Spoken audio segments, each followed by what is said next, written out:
Bau aroma rendang dan opor ayam yang menggugah selera memenuhi ruang makan mewah milik Bu Broto. Sejak subuh, Laras sudah berkutat di dapur, memastikan semua hidangan untuk acara syukuran ulang tahun mertuanya itu sempurna. Keringat bercucuran di balik hijabnya yang sederhana, namun senyum tulus tetap menghiasi wajah ayunya. Ia berharap, setidaknya hari ini, ibu mertua dan kakak iparnya bisa menerima kehadirannya sebagai bagian dari keluarga. Namun, harapan itu pupus saat Bu Broto melangkah masuk dengan gaun sutra mahalnya. Ia menatap Laras dari ujung kaki hingga ujung kepala dengan tatapan jijik. "Laras, berapa kali Mama bilang, jangan pakai daster kumal itu di ruang tengah. Kamu ini merusak pemandangan rumah ini," bentaknya tanpa mempedulikan rasa lelah menantunya. Laras tersentak, tangannya yang sedang menatap piring porselen gemetar. "Maaf, Bu." Tadi Laras buru-buru menata meja supaya tidak terlambat. Setelah ini Laras langsung ganti baju. "Halah, alasan saja. Namanya juga orang desa, nggak punya tata krama," sahut Siska, kakak ipar Laras, yang baru saja turun dari lantai 2 sambil sibuk memoles lipstik merah menyala. Lihat deh, piring porselen mahal kita jadi kelihatan murah gara-gara disentuh tangan kasar dia. Harusnya tadi kita pesan catering saja, daripada rumah jadi bau asap dapur begini. Bikin pusing." Hati Laras seperti tersayat sembilu. Padahal, semua bumbu ia ulek sendiri secara tradisional agar rasanya autentik, sesuai permintaan Aris. Ia menelan pahitnya hinaan itu dalam-dalam, mencoba tetap sabar demi suaminya. "Sekarang kamu dengar, Laras," Bu Broto mendekat, suaranya merendah namun penuh ancaman. "Sebentar lagi teman-teman sosialita Mama datang. Mama tidak mau mereka tahu kalau Aris menikahi gadis udik seperti kamu. Jadi, kamu ambil piring, ambil nasi sedikit, dan makan di lantai dapur.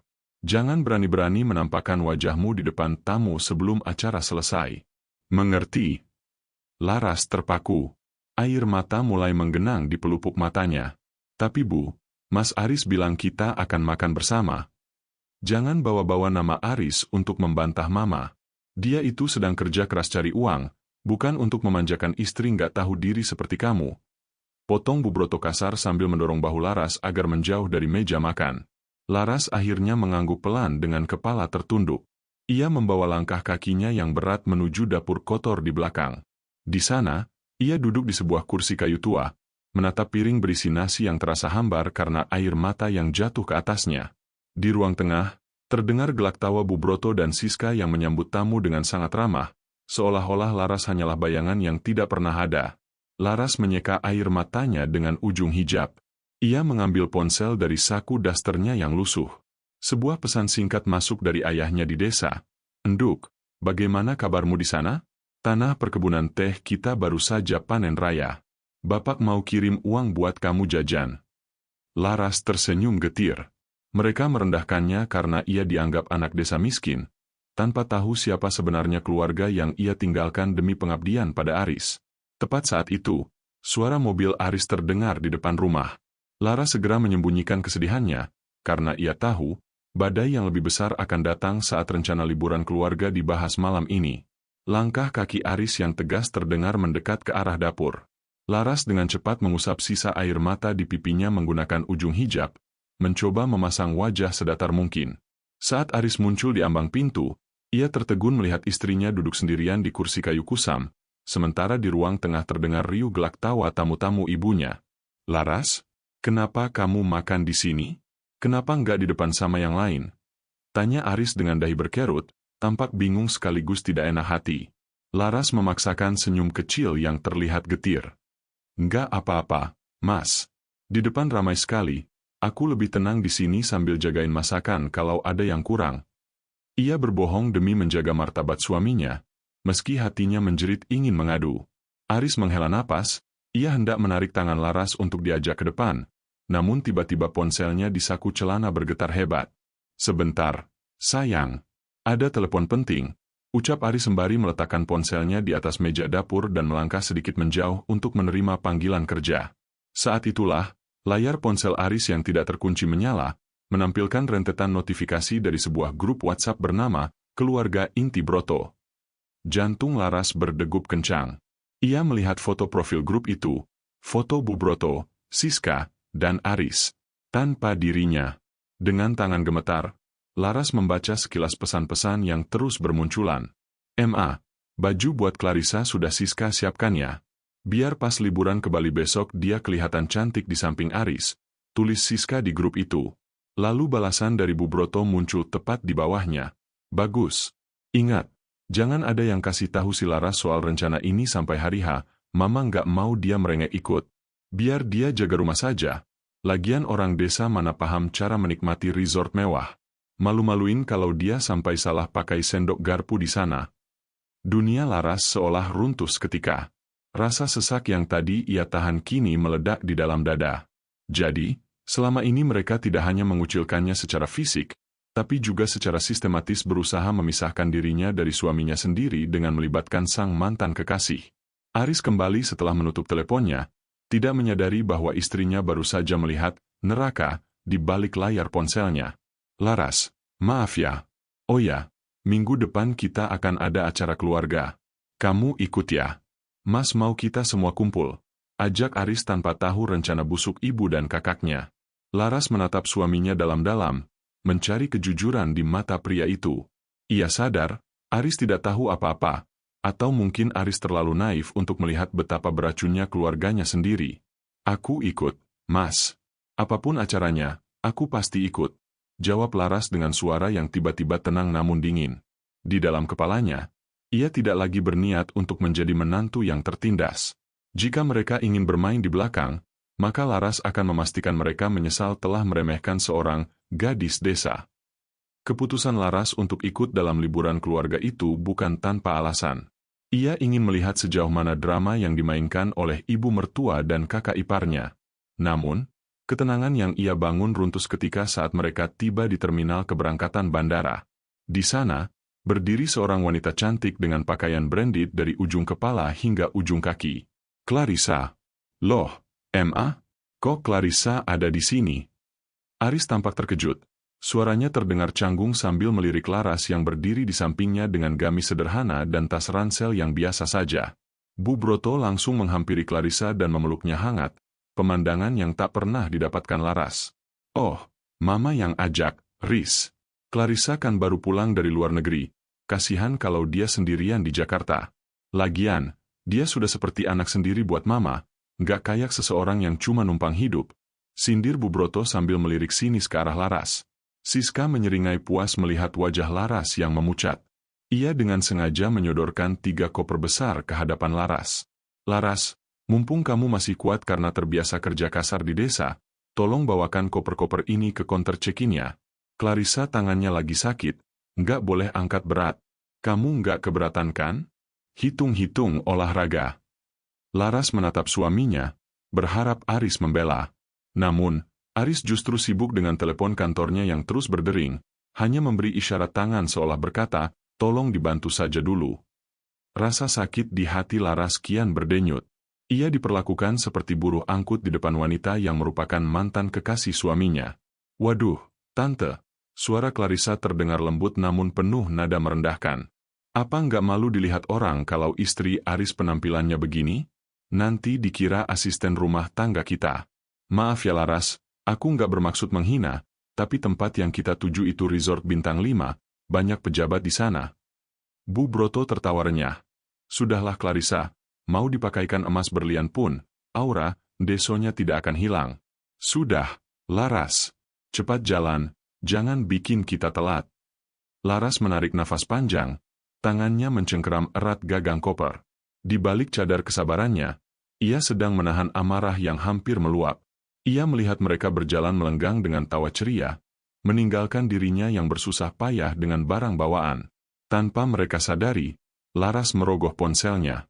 Ia memotret momen saat dirinya diperlakukan seperti pembantu dan mengirimkannya ke sebuah nomor dengan nama kontak, Pak Pengacara. Satu pesan singkat dikirimkan, "Siapkan skenario pengosongan aset jika mereka berani melakukan satu hal lagi di resort nanti." Laras berjalan menyusul dengan tatapan mata yang tak lagi layu. Ia akan mengikuti permainan ini sampai ke titik terjauh, hingga mereka sadar bahwa gadis desa yang mereka injak-injak ini memegang kendali atas kemewahan yang mereka pamerkan. Hawa sejuk pegunungan dan pemandangan lembah yang hijau menyambut kedatangan mereka di sebuah resort mewah dengan arsitektur kayu yang megah. Namun, bagi Laras, keindahan itu terasa semu. Saat Bu Broto, Siska, dan Clarissa melenggang masuk ke lobi yang harum aromaterapi, Laras masih tertinggal di area parkir, terengah-engah menyeret koper-koper besar yang tadi dipaksakan padanya. Aduh, segar banget ya udaranya. Clarissa, nanti sore kita ke spa ya. Mama sudah pesan paket treatment paling mahal buat kita bertiga.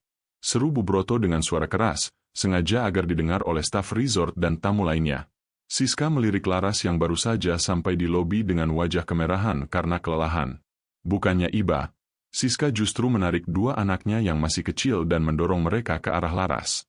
Nah, Laras, karena kamu sudah biasa bangun subuh dan kerja capek di desa, mumpung ada kamu, tolong jagain anak-anak aku ya. Aku mau nemenin Mama dan Clarissa santai sebentar. Kamu kan tahu sendiri, anak-anak kalau sama orang baru suka rewel, tapi kalau sama asisten, kayak kamu pasti nurut. Laras terpaku. Tapi Mbak Siska, saya juga mau bersih-bersih badan sebentar. Mas Aris tadi bilang kita mau makan siang bareng. Makan siang bareng. Siska tertawa mengejek, suaranya menarik perhatian beberapa tamu di lobi. Laras, lihat deh penampilan kamu. Jilbab berantakan, baju penuh keringat begitu. Apa kamu nggak malu duduk di resto bintang 5 ini? Sudah, kamu bawa anak-anak ke taman belakang saja. Kasih mereka makan. Nanti aku kirimkan nasi bungkus buat kamu. Jangan bikin malu keluarga Broto di depan umum. Aris yang baru saja selesai mengurus administrasi di meja resepsionis menghampiri mereka. Bukannya membela istrinya, Aris justru tampak terburu-buru. Laras, tolong bantu Siska dulu ya. Mas ada meeting mendadak lewat Zoom di kamar. Nanti sore kalau Mas sudah selesai, kita jalan-jalan berdua. Laras menatap punggung Aris yang menjauh dengan rasa kecewa yang mendalam. Suaminya seolah menutup mata pada perbudakan modern yang dilakukan keluarganya. Di lobi itu, Laras berdiri mematung sambil memegang tangan kedua keponakannya, sementara Bu Broto, Siska, dan Clarissa berjalan menuju area restoran mewah dengan tawa yang menghina. Namun, di tengah rasa sesak itu, seorang general manager resort tersebut melintas dan sempat melirik ke arah Laras. Mata pria berseragam rapi itu membelalak, ia tampak mengenali wajah Laras, namun Laras memberikan kode tipis dengan gelengan kepala agar pria itu tetap diam. Laras menunduk, membisikkan sesuatu pada dirinya sendiri. Sedikit lagi. Biarkan mereka menikmati puncak kesombongannya sebelum aku jatuhkan ke dasar kenyataan.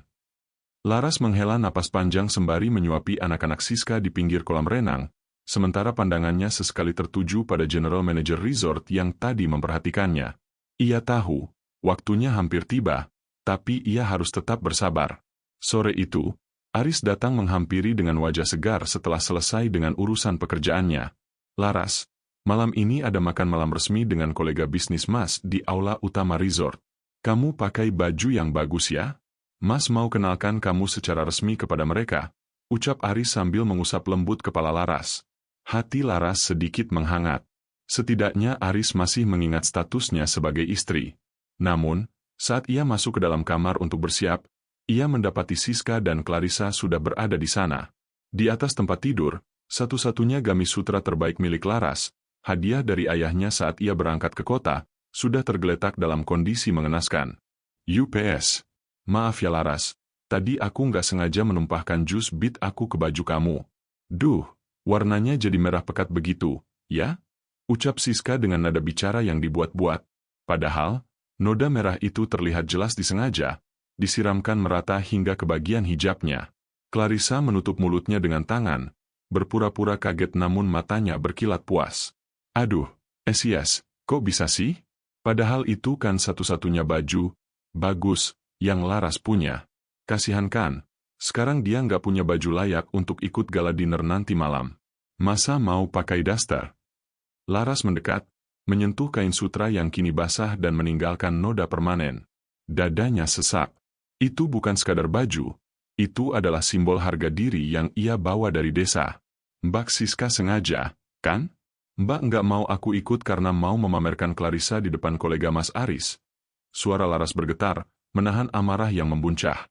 Sengaja atau tidak, hasilnya sama saja, kan? Kamu tetap tidak bisa ikut. Siska melangkah maju, menatap Laras dengan penuh kebencian. Sadar diri, Laras. Tempatmu bukan di aula mewah itu. Lebih baik kamu di kamar saja, pesan layanan kamar, itu pun kalau kamu tahu cara menggunakan telepon hotelnya. Siska dan Clarissa keluar sambil tertawa riang, meninggalkan Laras yang berdiri mematung di tengah kamar. Namun, tangis Laras kali ini tidak bertahan lama. Ia menyeka air matanya dengan kasar. Rasa sabarnya sudah habis. Ia meraih tas kecilnya dan mengeluarkan sebuah kartu berwarna hitam legam, black card, yang selama ini ia sembunyikan di balik dompet kumalnya. Ia menekan sebuah nomor di ponselnya. Halo, Pak General Manager? Tolong buka akses ke butik eksklusif di lantai teratas sekarang juga. Saya butuh gaun terbaik, dan pastikan tidak ada satu orang pun dari keluarga suamiku yang bisa menginjakan kaki di sana. Laras berdiri tegak di depan cermin. Jika mereka ingin bermain dengan penampilan, maka Laras akan menunjukkan bagaimana seorang gadis desa menguasai keadaan.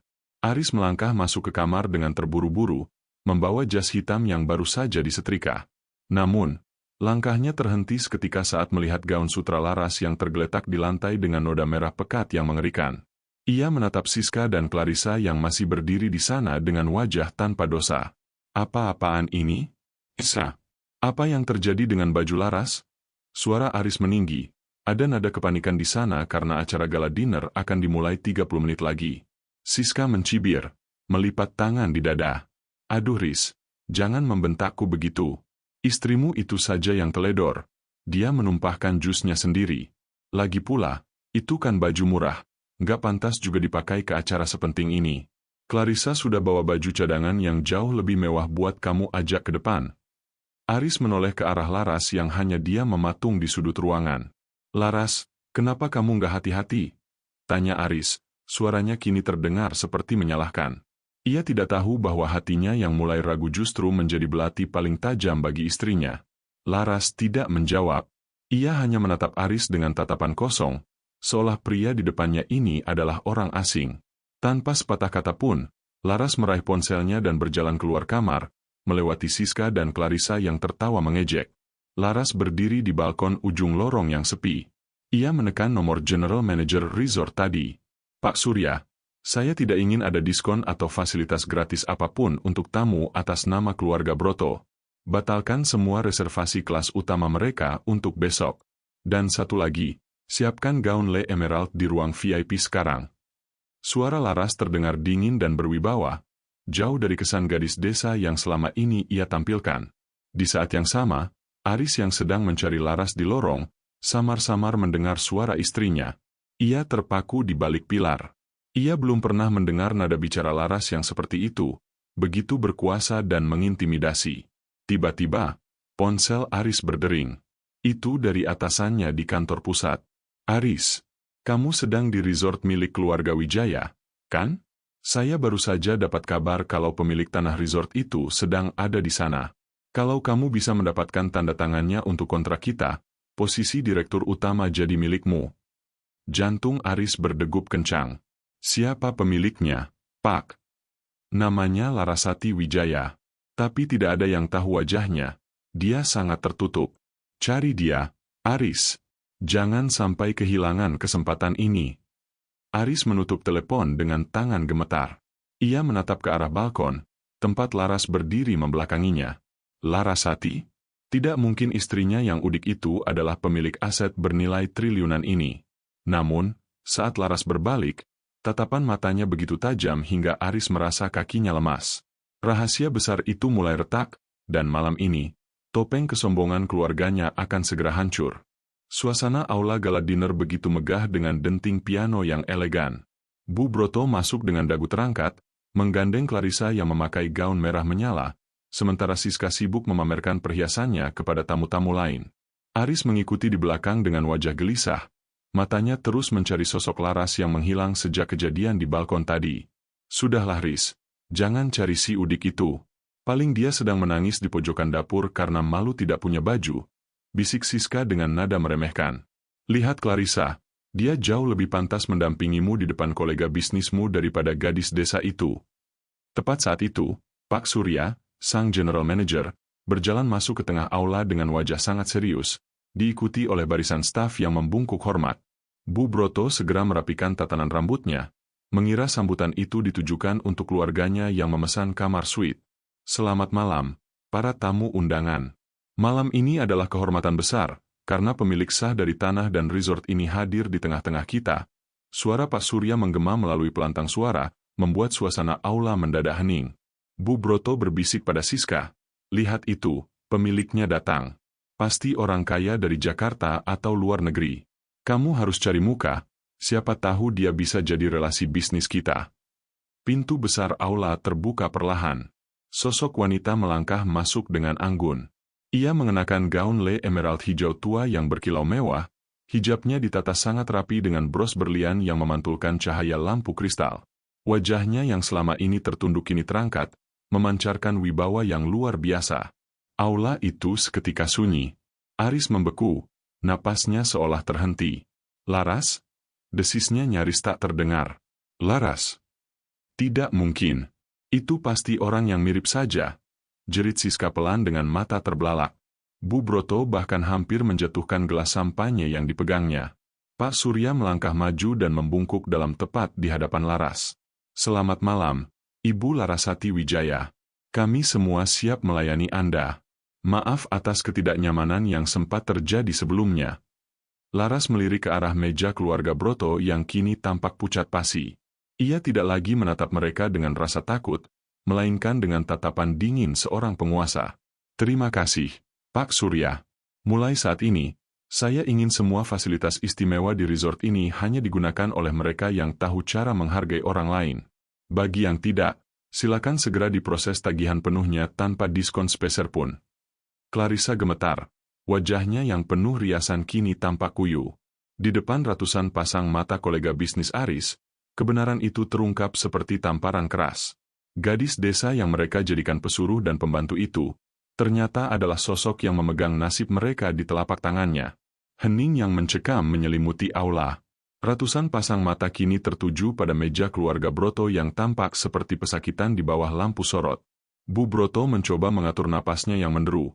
Wajahnya berubah dari pucat pasi menjadi merah padam karena malu. Dengan sisa-sisa keberaniannya, ia mencoba berdiri, memaksakan sebuah senyum canggung yang terlihat sangat palsu. "Laras? Sayang, jadi ini kejutan dari kamu? Kenapa tidak bilang dari awal kalau kamu ini pemilik resort ini?" "Mama hampir saja jantungan," ucap Bu Broto dengan nada bicara yang tiba-tiba manis, mencoba merangkul lengan Laras di depan para kolega bisnis yang mulai berbisik-bisik. Laras dengan halus namun tegas menarik lengannya, membuat tangan Bu Broto menggantung di udara. "Kejutan, Ma? Bukankah tadi Mama bilang saya hanya gadis udik yang tidak pantas berada di sini?" Suara Laras tenang, namun mikrofon di kerah gaunnya membuat setiap kata itu terdengar jelas ke seluruh penjuru ruangan. Siska mencoba ikut campur, suaranya gemetar. "Laras, tadi itu kan cuma bercanda. Kita kan keluarga. Jangan anggap serius ucapan Bak tadi, ya." Laras menoleh ke arah Siska, lalu beralih pada Clarissa yang kini menunduk dalam, mencoba menyembunyikan wajahnya di balik rambut. "Bercanda? Apakah merobek satu-satunya baju kenangan dari ayah saya juga bagian dari lelucon itu? Atau menyuruh saya makan di lantai dapur karena bau sawah juga sebuah komedi keluarga?" Mendengar hal itu, gumaman para tamu berubah menjadi kecaman. Kolega bisnis Aris saling berpandangan, merasa jijik dengan perilaku keluarga yang selama ini mereka anggap terhormat. Aris hanya bisa berdiri mematung, dadanya sesak oleh penyesalan yang terlambat. Ia melihat istrinya, wanita yang selama ini ia biarkan sendirian berjuang di rumahnya, kini berdiri dengan martabat yang tak mampu ia sentuh. "Mas Aris," Laras menatap suaminya dengan mata yang berkaca-kaca namun tetap tegar. "Aku menutupi identitasku bukan untuk menipumu. Aku hanya ingin dicintai karena siapa aku, bukan karena apa yang aku miliki. Tapi ternyata, di mata keluargamu, aku tidak lebih dari seorang pembantu karena aku hanya gadis desa." Laras kemudian menoleh pada Pak Surya. "Pak Surya, sampaikan kepada bagian administrasi. Batalkan semua subsidi dan akses VIP untuk nama keluarga Broto. Mulai detik ini, mereka adalah tamu biasa yang harus membayar harga penuh. Dan pastikan, tagihan untuk kerusakan properti dan kerugian lainnya dikirimkan langsung ke kamar mereka malam ini." Laras berbalik, meninggalkan aula dengan langkah anggun yang tak tertandingi. Ia meninggalkan Bubroto yang hampir pingsan dan Siska yang mulai histeris saat melihat para pelayan mulai mencopot fasilitas mewah di meja mereka. Topeng kehormatan keluarga itu telah hancur berkeping-keping di depan publik, menyisakan wajah asli mereka yang penuh ketamakan. Laras melangkah pergi tanpa menoleh sedikitpun, meninggalkan riuh bisik-bisik miring dari para kolega bisnis yang kini menatap sinis ke arah keluarga Broto. Bu Broto terduduk lemas di kursinya, sementara Siska mencoba menutupi wajahnya dengan tas tangan mahal yang tiba-tiba terasa seperti beban berat. Namun, penghinaan publik itu hanyalah permulaan dari mimpi buruk mereka. Baru saja mereka tiba di depan pintu kamar Presidential Suite, mereka mendapati 2 orang petugas keamanan berdiri tegap menjaga pintu. Di samping mereka, seorang staf administrasi dengan wajah kaku sudah menunggu sambil memegang sebuah map coklat. "Maaf, Ibu Broto dan Ibu Siska," ucap staf itu tanpa senyum. "Sesuai instruksi dari pemilik resort, seluruh fasilitas VIP untuk rombongan Anda telah dihentikan. Kami sudah memindahkan barang-barang Anda ke kamar standar di sayap belakang, dan ini adalah rincian tagihan yang harus segera dilunasi sebelum besok pagi." Siska menyambar map itu dengan kasar. "Apa-apaan ini? Kami ini tamu VIP. Aris, cepat katakan sesuatu. Jangan diam saja seperti orang bodoh." Aris, yang sejak tadi hanya tertunduk dengan hati yang hancur, perlahan mengambil map itu dari tangan kakaknya. Matanya membelalak saat melihat angka di baris total. 750 juta rupiah, gumamnya dengan suara bergetar. "Apa? Mana mungkin sebanyak itu?" Bu Broto merebut kertas itu. Matanya menyisir rincian biaya sewa kamar suite tanpa diskon korporat, paket spa premium yang diambil Clarissa, makan malam mewah selama 3 hari, hingga denda kerusakan properti, gaun sutra milik Laras yang dihitung sebagai barang koleksi terbatas senilai 200 juta rupiah. "Ini gila. Laras pasti sengaja memeras kita," teriak Siska histeris.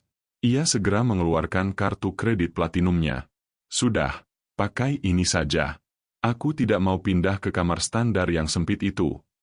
Namun, saat petugas menggesek kartu tersebut pada mesin edisi yang dibawa, bunyi tetot yang nyaring terdengar. "Decline. Ditolak." Siska mencoba kartu lainnya, hasilnya sama. "Maaf, kartu-kartu ini sudah mencapai batas limit atau diblokir oleh bank penyedia," ucap petugas itu datar. Wajah Siska memucat.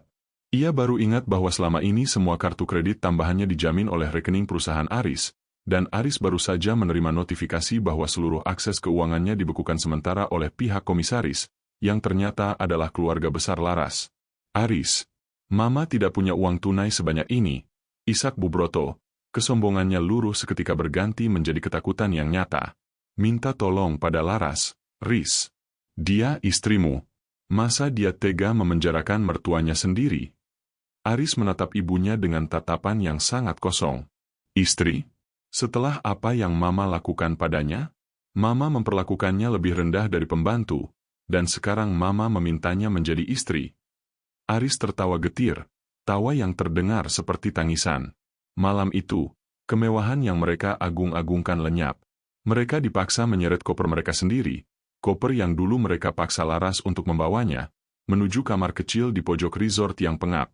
Di kegelapan malam, mereka baru menyadari bahwa tanpa kemurahan hati, gadis desa, yang mereka injak-injak itu, mereka sebenarnya bukan siapa-siapa. Sinar matahari pagi yang cerah menembus celah jendela kamar standar yang sempit dan pengap, tempat Bu Broto dan Siska menghabiskan malam paling hina dalam hidup mereka. Tidak ada lagi pelayan yang mengantar sarapan mewah, yang ada hanyalah suara bising dari area parkir karyawan di luar. Dengan mata sembab dan baju yang sudah kusut, mereka terpaksa menyeret koper-koper mahal mereka menuju gerbang keluar resort karena tidak mampu lagi membayar biaya jemputan mobil mewah. Di dekat gerbang utama, sebuah mobil limousine hitam mengkilap sudah menunggu. Laras berdiri di sana, tampil sangat bersahaja namun memancarkan kelas yang tak terbantahkan. Aris berdiri di sampingnya dengan wajah penuh penyesalan, memegang tangan Laras seolah takut kehilangan wanita itu untuk selamanya. "Laras, tolong, nak, maafkan Mama," isak Bu Broto sambil bersimpu di aspal, tidak peduli lagi dengan harga dirinya yang sudah jatuh ke titik nadir. "Mama salah, Mama hilaf. Tolong bantu kami bayar tagihan itu, atau kami tidak bisa pulang ke Jakarta." Siska juga ikut merengek, wajahnya yang penuh riasan kini luntur oleh air mata. Iya Laras, Mbak janji tidak akan jahat lagi. Mbak akan anggap kamu adik kandung sendiri. Tolong jangan biarkan kami pulang naik bus umum. Laras menatap mereka dengan tatapan yang tenang, tidak ada kebencian, namun juga tidak ada kehangatan yang tersisa. Aku sudah melunasi tagihan kalian pagi ini, ucap Laras pelan. Bu Broto dan Siska sempat bernapas lega, namun kalimat Laras selanjutnya membuat jantung mereka seolah berhenti detak. Tapi, itu adalah pemberian terakhir dariku. Aku sudah meminta pengacara untuk memisahkan seluruh aset pribadiku dari bisnis keluarga Broto. Mulai sekarang, kalian harus belajar hidup dengan apa yang kalian usahakan sendiri, bukan dari hasil merendahkan orang lain. Laras menoleh ke arah Aris. Mas, aku memberimu kesempatan untuk ikut denganku kembali ke desa, membangun segalanya dari nol tanpa campur tangan ibumu. Jika tidak, kamu bisa tinggal di sini bersama mereka. Tanpa ragu, Aris menggenggam erat tangan Laras. Aku ikut kamu, Laras. Aku sadar, kemewahan ini tidak ada artinya jika aku membiarkan hatiku mati karena kesombongan. Laras mengangguk, lalu menatap ibu mertua dan kakak iparnya untuk terakhir kali. Sopir sudah menyiapkan tiket bus ekonomi untuk kalian di terminal depan. Silakan dinikmati perjalanannya. Katanya, udara di bus umum itu sama seperti udara di desa yang sering kalian hina, jujur dan apa adanya. Mobil mewah itu pun melaju perlahan, meninggalkan Bu Broto dan Siska yang mematung di pinggir jalan dengan koper-koper besar mereka. Mereka kini harus menghadapi kenyataan pahit bahwa gadis desa yang mereka injak-injak telah membawa pergi seluruh keberuntungan mereka. Karma itu nyata, dan ia datang tepat saat mereka merasa berada di puncak dunia. Kesimpulan kisah ini mengajarkan kita bahwa derajat seseorang tidak ditentukan oleh asal-usul atau penampilannya, melainkan dari cara ia menghargai sesama manusia. Kesombongan hanya akan membawa kita pada kehancuran yang menyakitkan. Bagaimana pendapat Anda? Apakah tindakan Lara sudah tepat? Ataukah ia terlalu kejam kepada mertuanya? Tulis pendapat kalian di kolom komentar di bawah ya.